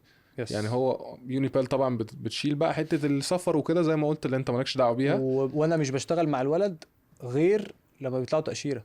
ليه؟ لان انت ممكن تقدم ليونيبال ويونيبال تقدم لك في جامعه وتترفض. فانت بتقول لي انا ببقى عندي باك جراوند خلاص، انت ايه انت ممكن خلاص تلعب انت مسافر. بس انت انا تمام. مش هسعى لك في البروسيس غير لما يبقى انت معاك تاشيره. اكيد مسافر. خلاص انت بالنسبه ممكن لي تسال وكده وبعد كده التاشيره اترفضت. طب ومش بس ده افورت هناك هتخسر كريديبيلتي. بس الكلمه بتفرق قوي. انت كده قلت من الاخر ان انت لو اتفقت ان انا فارس هيجي لك في جون، وفارس بعد كده في الاخر راح حته تانية، فلا فارس ما جاش ده انا هودي لك مكانه كذا، هو هناك مش هيبقى مرتاح يتعامل معاك. هيبدا هو عايز الثقه فيك تقل. خلاص بقى انا مش هسمع منك كلام تاني. فاهم قصدك؟ ايوه فاهم. فانا برضو مش عايز اخسر ده، وبرضه انا زي ما قلت لك انا بشتغل مع الولاد اللي بتلعب كوره في حته كويسه في مصر، لان انت لو في مصر مش في حته كويسه هيبقى الموضوع معاك صعب. طب انت ما بتلعبش كوره في حته كويسه، في بيرنت ممكن يتكلم معايا يقول لي انا عايز الولد يبقى بس يعني بعيد شويه عن الحاجات اللي مش كويسه ويبقى مركز في الرياضه عايزه وكده. يتمرن بس يعني. وي كان بروفايد ذس برضه. مم. يعني مش ناس كتير بتقول كده، بس احنا برضه بنسبورت ان انت عايز تبقى بس في نادي وبتلعب، وبرضه مش لازم نقول للولد انت رايح تتبسط، لا يبقى في كومبيتيشن وبيروح وعايز يروح ويلعب ويحط نفسه ويبقى موجود وكل الكلام ده ماشي. بس في الاخر ليفل مش عالي قوي ممكن نعمله، بس يبقى الموضوع بقى عادي ايزي موت، يعني مش حاجه محتاجين نبلانت 3-4 شهور بيفور يعني. طيب انت كواحد خد التجربه بتاعت ستودنت سافر لعب كوره بره، انا دلوقتي اعتبرني ستودنت خلاص في دماغي ان انا عايز اسافر وعايز العب كوره تمام. أوكي. وعايز اخد الخطوه دي، انت كواحد خد التجربه ايه اللي ممكن تحذرني منه ك ممكن نقول ريد فلاجز ان انا احاول اتجنبها لما اكون ان انا عايز اخد الخطوه دي؟ ريد فلاجز في مصر ولا لما توصل؟ هسافر يعني انت لسه هنا. خلينا طيب نقول الريد فلاجز اللي في مصر كلاعب كوره، اوكي. ولو بره يعني اديني هنا واديني بما ان انت خدت الاثنين. ريد فلاكس في مصر، انت مشكله ان معظم الولاد بيبقى فاكر ان انا لو مثلا بلعب في دوري الناشئين في قطاع الناشئين، فانا مش ماضي عقد، انا ماضي استماره، فالاستماره دي لحد ما الناشئين بتاعتي تتلغي، فانا ممكن بكره اسافر اروح العب في اي نادي. لا، هو انت اخر نادي انت بتلعب فيه لازم نطلع استغنى ونروح ونختمها في الخارجيه بتاعه الدوله دي، عشان بره يروحوا يراجعوا عليها. وبتروح كمان الخارجيه بتاعت مصر بره عشان تاكدها كونفيرمت، مش فاكر قوي البروسيس. انا حاجه زي دي ما عملتهاش، قعدت شهرين مش لاقي نادي، يعني مش لاقي نادي العب فيه، علشان هو اول حاجه بيقول لي عايز الورق ده. الورق ده مش معايا، انا فاكر ان انا خلاص مشيت من وادي دجله، مش لازم اجيب ايفيدنس ان انا مشيت. انت مالك بقى سافرت بقى وانا فعلا فري، انا مش بضحك عليهم او مش هربان من حاجه يعني. انا عادي. دي حاجه مهمه قوي، علشان الولد بيروح هناك وبيعطل جامد قوي، وبيبقى عنده ديلي في كل حاجه، لان هو عايز، انا رايح النهارده عايز العب بكره، عايز هو حقه وعايز وعنده شغف قوي وكده. دي اهم حاجه بالنسبه لي في مصر. الباقي كله بيبقى بقى ان حد يقول لك كلام، اي حاجه ممكن حد يقول لك انا هساعدك، انا هعمل لك. ما تعتمدش على ده قوي، عشان كده انت هتروح حتى لو حد ساعد كويس ما ساعدش، فانت لو عامل حسابك ان انا قلت لك يا فارس روح وانا هساعدك، لا انا ممكن ما اعرفش اساعدك. فانت لو رايح على الكلمه دي فانت اتسوحت، فاهم قصدي يعني. ما تاخدش الكلمه قوي ان دي بعشم ان دي هتعمل لك حاجه، فاهم. هو ممكن اصلا يساعدك والمساعده ما تنجحش، ما تبقاش فاليد، ما تناسبكش، فاهم. بس غير كده في مصر الموضوع بيبقى بسيط، لان انت اصلا باني فيجن كبيره قوي ورايح يعني بشكل ان الدنيا هتبقى خطيره. ودي توصلنا بقى ريد فلاج هناك بره، انك مش هتلاقي اللي انت شايفه ده خالص. كايه؟ ككل حاجه يعني. انت لو عامل بلان ان انت هتسافر من هنا تروح تلعب في نادي جامد، يبقى لازم تمشي من هنا من النادي بتاعك على فتره معايشه بره، والنادي هناك يقول اوكي ابروفد، وترجع مصر تخلص ورقك وتروح النادي ده، فانت عارف انت رايح على ايه. اوكي. انما هنروح ايجنسي ونعمل ترايل وهنروح نجرب احنا نلف على الانديه او هنكلم حد نعرفه او كل ده، انت اللي هتشوفه هناك غير اللي انت مستنيه خالص. واللي انت مستنيه ده حلم هتوصل له ان شاء الله، بس مش هيحصل كده يعني. مش هتبقى النهارده موجود بعد شهرين الموضوع يخلص. شهرين ده مده قليله جدا انك اصلا تروح عشان بس الناس تعرفك وعشان تعرف انك تختبر وتعمل كذا حاجه، ده تاخد وقت كبير قوي، فاهم. يعني انا كطالب لسه عايز اسافر وعايز اخد الخطوه دي، انت رسالتك ليا اللي انا يعني ايه تشيل، انزل اوقع من توقعاتي شويه. احنا معانا 4 سنين جامعه. لو قعدنا اول سنه، مش بقول ان دي حاجه نعملها، بس لو قعدنا اول سنه بندور عشان نعمل حاجه كويسه، ده مش مشكله. حتى لو بندور ده لوحدنا بننزل نلف على الانديه. انا قلت لك اول لما جالي نادي ما كانش احسن حاجه خالص، خفت ان انا اتحط في الحته دي، في الزون دي، ما اعرفش اخرج منها. فمش اي حاجه تجيلك تجري وراها، مش اي حاجه. انت عشمان في كل حاجه، والعشم الزياده ده حلو وكل حاجه، بس مش صح ليك انت، عشان هتزعل، هتبقى قاعد في البيت متضايق. وبره الوقت اللي بتقعده لوحدك اكتر بكتير قوي من الوقت اللي بتقعده لوحدك هنا. انت هنا حتى لو قاعد في البيت ففي حد معدي عليك، في ماما بتقول لك مش عارف ايه، بابا بيقول لك ايه. بره ما فيش الكلام ده. انت لو قعدت وقفلت على نفسك الباب خلاص ما حدش هيجي لك، فاهم. فهتتضايق، والزعل ده مش هيوديك اصلا لحته جامده، وهيخليك متشعلق بقى في اي حاجه يعني. اي حاجه بس عايزه حد بس يكلمك يقول لك اعمل ايه، حتى لو النادي بعيد عنك ساعتين ترانسبورتيشن هتروح، عشان انت خلاص عايز اخرج من الزون دي، عايز العب. الساعتين دي يعني ساعتين وساعتين وساعتين تمرين 6 ساعات مع الجامعه، مستحيل على ان احنا لسه رايحين. وان احنا لسه رايحين كمان فاهم، اكل لوحدك، شرب لوحدك، لاندري، كل حاجه انت بتعملها في حياتك لوحدك. خدها فهحط ستيب باي نفسي ستيب. وهتبقى في حته كويسه لان انت عايز وعندك شغف، بس ما تحطوش كله في اول شهرين. عارف اللي هو ايه، انا هنزل اتمرن في الجيم فاسبوعين هعمل كل حاجه لور وابر وكل حاجه، وبعد كده هخفف التمرين. طب النهارده لا، بعد كده مفيش جيم خالص فاهم. فاكر لما انا سافرت برضو كان عندي حته الحماس دي اللي هو بقى عند انا اي عايز حد اعمل كانت عندي انا كمان كل ما طبيعي. بتسافر انت بيبقى في دماغك بقى اللي هو خلاص انا عايز اعمل كل لا حاجه، اللي طبيعي هو طبيعي. انا كمان 6 شهور هرجع لهم باللامبورجيني في طيب مصر، خلاص انا انت الدنيا حلوه. راسم رسمه حلوه جدا، بس الرسمه دي قسمها على السنين، ما تقسمهاش على الشهور او على الاسابيع، لان ده عمره ما يحصل كده. وفي ناس بتواصل معاها لحد النهارده بيبعتوا لي هم شايفين ان انا ابني بقاله اسبوعين بره. لا هو اسبوعين ده مش حاجه، هو اسبوعين ده يا دوبك بس ياخد على الاجواء ويريح نفسه ويريح جسمه فاهم. unless ان انت طالع قلت لي انا هوصل هناك واكلمك، يعني ما قلتليش ان احنا مظبطين حاجه فاهم. فالرش دي اصلا هتخلي الولد حتى لو نزل ترايل مش هيعمل اللي هو مستنيه، لان هو شايف ان دي اخر حاجه. خلاص انا عايز دي قوي. انت لو اي حاجه انت عايزها قوي كده، مش حتى لو جات لك مش هتجيلك سهله فاهم. هتبقى انت ماسك فيها قوي، فمش تعمل احسن حاجه فاهم. انا شوف انا كبني ادمين عامه احنا بن اوفر استيميت قوي ايه اللي احنا بنقدر نعمله في شهر او اتنين، وبن اندر استيميت قوي ايه اللي احنا ممكن نعمله في سنه او اتنين. يعني انت تدي نفسك وقت بس ان انت ايه توصل اللي انت عايزه يعني. طيب عشان نراب اب كده، انت لو ما كانش جات لك فرصه ان انت تسافر، ما بحبش السؤال ده حاسس خالص. للاسف لازم اساله، حاسس يعني كنت هتبقى فين لو انت فضلت ما سافرتش وفضلت في مصر؟ ماشي. انا الدنيا كانت شويه عشان معادي، والمعادي كلها عارفه بعض وكده، كنت بنزل كتير، عندي صحاب كتير. فلو هحط نفسي مع صحابي دلوقتي كنت برضه هبقى في حته كويسه الحمد لله. بس احنا كنا شباب قوي وبنروح ونيجي، وكان في يعني كنت مشاغب. فمشاغب دي كنت هفضل كده. فلما انا سافرت انا كنت في الطياره عهدت نفسي ان انا رحت المانيا هنزل خلاص انا بروفيشنال في تعاملي، في طريقه كلامي، في كل حاجه. واي حاجه فاتت محدش هيحاسبني عليها، لان انا هتعامل مع الناس كاني مولود عندي 18 سنه. فمولود عندي 18 سنه يعني انا مولود. انت صغير بتغلط ليه؟ لان انت ما اتعلمتش، بتتعلم في الناس اللي معاك. يعني كأن انا جبت عربيه اتعلمت عليها السواقه، بعد كده اجيب عربيه حافظ عليها.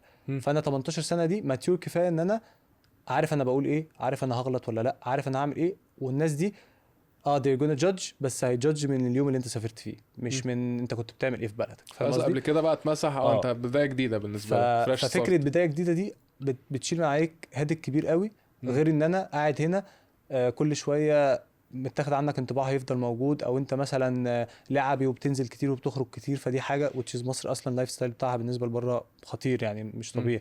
فلما رحت بره انت مش هتشيل مسؤوليه، مش هتعرف كل ده غير لما تروح فاهم. فانت كده لو كنت قعدت هنا كان ممكن اوصل لحاجه، بس ما كنتش هعرف اقعد اتكلم اقول لك ان بجد ممكن تعمل حاجات كتير قوي، وممكن اليوم بتاعك يتقسم ما كنتش اشوف الحاجات دي. كان لسه صاحبي هيبقى مستنيني لحد دلوقتي تحت البيت، انزله بعد نص ساعه فاهم. يعني كنت هبقى عادي تشيل فاهم. هو كده لسه بيستناني تحت البيت دلوقتي، بس بيستناني وانا قايل له هتاخر عادي فاهم. انا اسفين ان انت بتستنى كتير بس عادي مش مشكله. لا ده استناني طول حياته. يعني انت يعني انت بالنسبه لك حاسس ان انت لو كنتش سافرت كنت هتبقى محبوس في الانفايرمنت اللي انت كنت فيها هنا. وانا كاسلام كنت هبقى شخص تاني خالص. يعني ما اعرفش كنت هبقى ايه، بس كنت هبقى شخص تاني خالص. انا حابب الحمد لله نفسي دلوقتي، بس شخص تاني كنت هتأثر بالدنيا قوي عارف يعني. يعني كنت هتطرب بالبلد كده، يعني هتحبس قوي. وانا عايز اعمل حاجات كتير قوي ومقفول، ما عنديش الكونكشن، ما عنديش الفرصه، لان انا شايف ان اللي قدامي بيعمل حاجه واحده واليوم خلاص خلص. فانا ازاي هعمل حاجه؟ ازاي اصلا هصحى 6 الصبح؟ دي 6 الصبح دي انا مطبق 100%. ده مش طبيعي. انت فلما لقيت ان غريب. بنورماليز الحاجات دي قدام شويه، لما بترجع بقى هنا بيبقى عندك ميعاد الساعه 9 بتبقى هناك 9، وبتلاقي الناس جايه فبتقول ده انا كنت في حته اصلا تانية خالص فاهم. ما بتشوفهاش غير لما تغيرها. قبل ما تغيرها انت حاسس ان خلاص الحياه، يعني اللي بينام 12 ساعه شايف 12 ساعه دول يا دوبك. في ناس بتنام 3 ساعات 4 ساعات فاهم، وعادي وعايشه وبتقعد اليوم كله والدنيا لذيذه. ف فكنت هبقى واحد تاني خالص وطريقتي تانية خالص، واسلوب حتى كلامي تاني خالص، وفكري غير خالص. اهم حاجة بقى الفكر ده كان هيبقى مختلف تماما يعني. انا مبسوط جدا بحديثنا النهارده، وحاسس ان في شباب كتير جدا هتستفيد من خبرتك وقصتك، وهتاخد باك جراوند حلو ان هي باذن الله تاخد الخطوه دي زي ما انت عملت. انا اللي مبسوط والله ان انا معاك وانت برضو سافرت وفاهم قوي اللي انا بقوله، وكمان مخليني اعرف اقول لك قوي، لان انت عشت تجربة شبه اللي انا فيها. كل واحد في بلد مختلفة، كل واحد بظروف مختلفة، بس نفس الفكرة ان انت قاعد فاهم قوي اللي انا بقول ايه. دي بجد بالنسبة لي حساني ان انا حتى بتكلم معاك دلوقتي كأنك انت قاعد كنت معايا في المانيا، وكنت شايف احنا بنروح فين، كأني م. بحكي لك بنفتكر، فاهم؟ مش م. بحكي لك اللي هو بعرفك، فاهم؟ فدي حاجة بجد انا مبسوط بيها، ومبسوط ان انا بجد قعدت معاك النهاردة. حبيبي يا اسلام. حبيبي يا فارس.